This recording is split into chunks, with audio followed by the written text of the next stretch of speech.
Second. And we're back.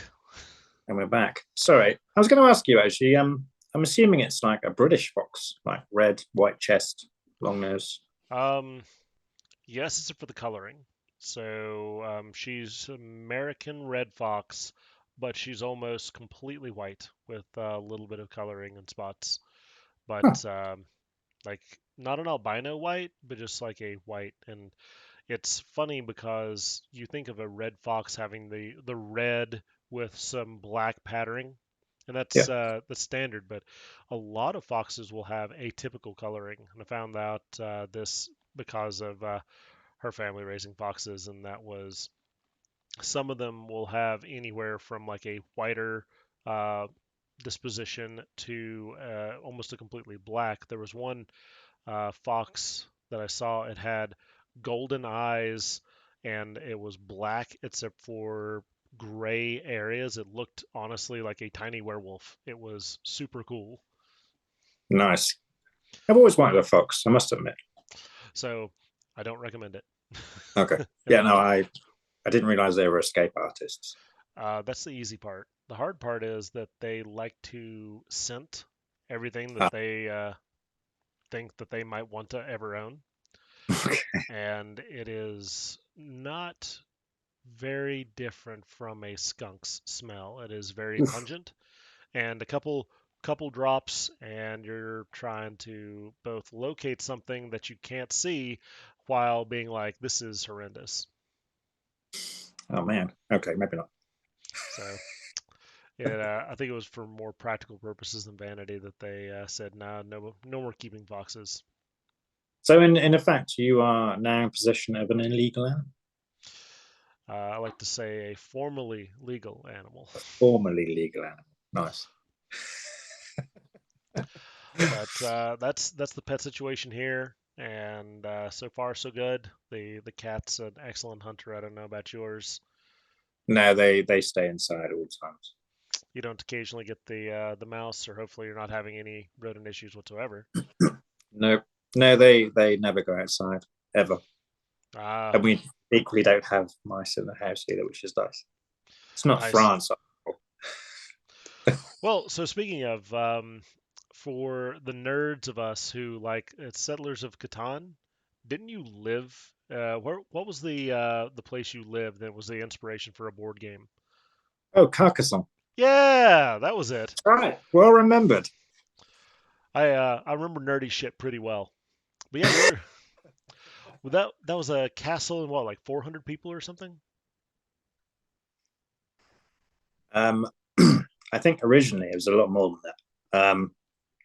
I think probably these days it's probably 400 people who live and work there. It's more of a tourist attraction, really. But Hmm. interestingly enough, I actually work for the design agency who designed the board, funnily enough.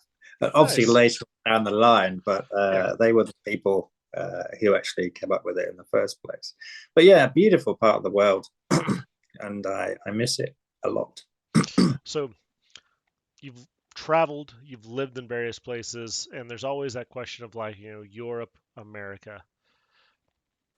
Which one, if you're like, I'm gonna be here for the next 20 years, blank check, house paid for, um, don't have to worry about food and all the the accoutrements for all the all the fine whiskeys.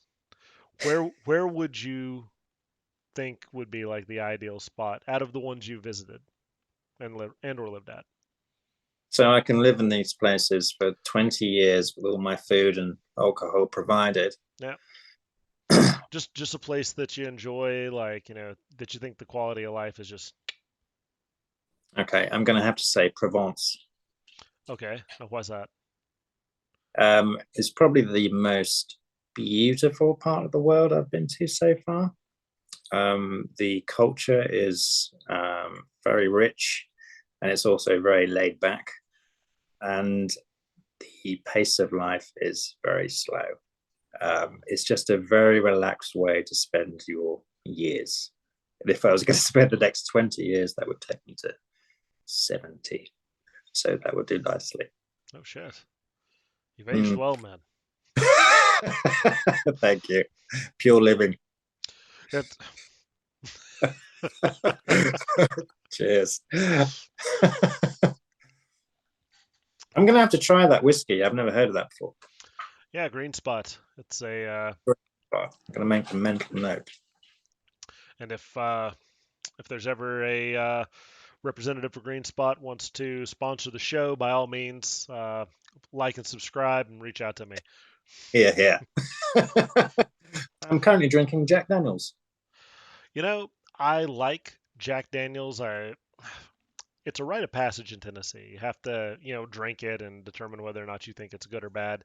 And I agree. almost everyone I know will drink it, will love it, and then there's a hate period. There's like, I won't touch that shit.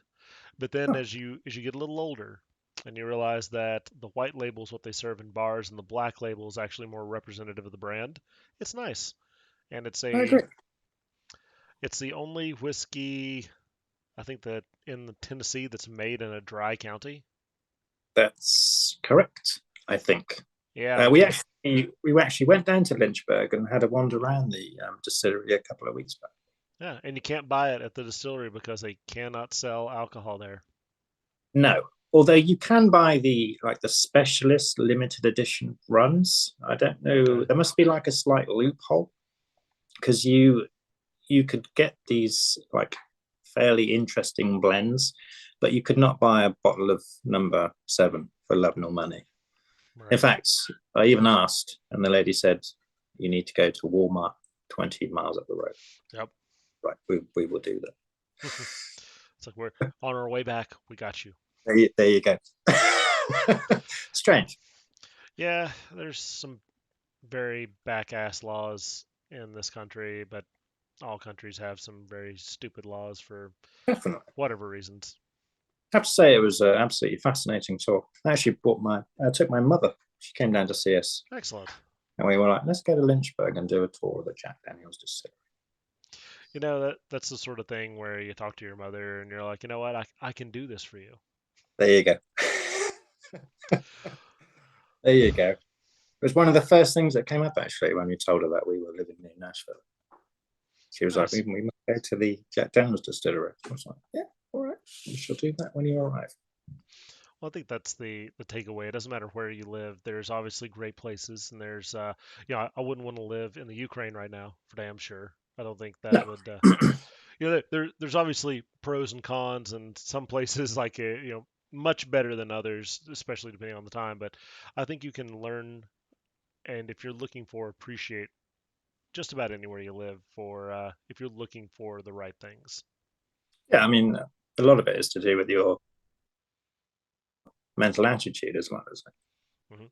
Hmm. You can decide that you are going to love where you live, and it's just a simple switch. Yeah. Apparently, We all figure it out, right? yeah. Eventually, the pieces start clicking into place. I mean, like as I said to you before we started recording, how much I missed East Tennessee, but you just kind of adapt, don't you? I adapt to the fact that I have to drive 6 hours to see my friends. Right. And the slower pace of life. It's definitely different. You get into a bigger city or even outside of a big city, and we were talking about the accursed traffic.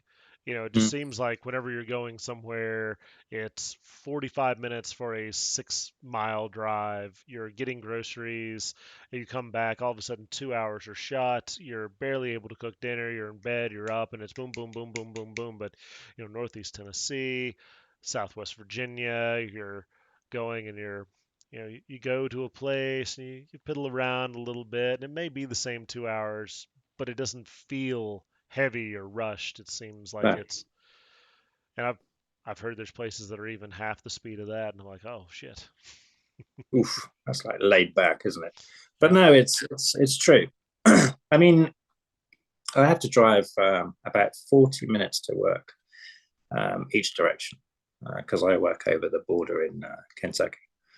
Um, and there was a time up until I got crashed into on the interstate by car Mm. that I was using the interstate every day. But now I decide that I'm not going to use the interstate ever again. And now I take the back roads to work. Okay. It may take longer, but it's a lot less stressful. There's that. The we are about 20, 30 years away from figuring out how to get roads to do well in this country, and that's me being optimistic. Could be worse though. It could be like it is in Europe. Fuck that. No, no, they. I can see why it's such an ordeal to get your license in Europe because they don't want people to be on the roads. No, they don't. And I have to say, one of the major downsides of living in France was the tolls. I don't know if a lot of people know about that, but No. if you get on the interstate in France, you have to pay. And if you imagine if you had to drive from Nashville to LA, for example, not only would you have the extortionate fuel cost, because obviously in Europe it's almost like 3 times as much as it is here in the USA, Mm. you also have to pay for the privilege of driving on the interstates. And that would cost probably about €1,000 to do a distance like that. It's horrendous amounts of money. Wear and tear, vehicle aside, just €1,000 just to take a trip. Yeah, it's crazy. That's one of the major downsides of living over there. It's expensive to own a vehicle. Hmm. But hey, swings and roundabouts, bro. Right? Mhm. Well, I want to wrap up with focusing a little bit on the business and asking you. So you've been in graphical design, art, and again, you've done traditional art. You've really turned it and focused, like you said, on more of the graphic art. And you've touched. I think you've told me like 15, 20 different types of software. You've done damn near all of it. You've done moving, live action. You've done cartoons. I've seen some of the stuff you've pulled up. You're even working with AI now to That's be right. able to do like mock-ups by feeding the machine and changing parameters. All of this stuff. What would you recommend to somebody that's trying to get into graphic arts? Like, what would you say? Like, is there any degrees or specifications or certifications or software? Like, what would you say if you were talking to a green newbie? Okay. If I was talking to a green newbie, the first piece of advice I would say would be to learn the Adobe software, because it's now considered industry standard. It probably has been for many, many years. But if you've got your basis in photo manipulation and vector art, um, that is an extremely good grounding to pretty much to be able to design most things. 3D aside, um, if you can operate Illustrator and Photoshop to a high level, you're a big step in the right direction. It's a very competitive world out there. It's extremely saturated as well. But that aside, if you can show skills in those 2 pieces of software, that's a really good step in the right direction. Would Awesome. be my advice. At least to get your foot heading in the right way. Yeah, that's right. Adobe is the only way to go. People complain about it having, they've got a monopoly on vector artwork and photo manipulation and what have you. But at the end of the day, that's all we. If you apply for any job, you can almost guarantee that the list of criteria at the top of it will be the Adobe suite. Makes sense. They are the number one photo and editing and vector folks. You got to know how to use it. Yep. Well, Matt, it's been an absolute pleasure. We'll talk more, and you're also working on some stuff for me that's not a part of this direct show, but will be part of the suite of stuff that's coming out by me for other people, including business. So you'll be seeing more of his work on my show, and well, if you're willing to be on it, you'll be seeing more of Matt on the show. Sure, that would be a pleasure, John. Anytime. Well, thank you very much again. Appreciate it. And guys, if you like Matt and guys like him or want to learn cool shit, like and subscribe. That's my shameless plug. I'm John W. That's Matt Bridges. You guys have a great night. Cheers.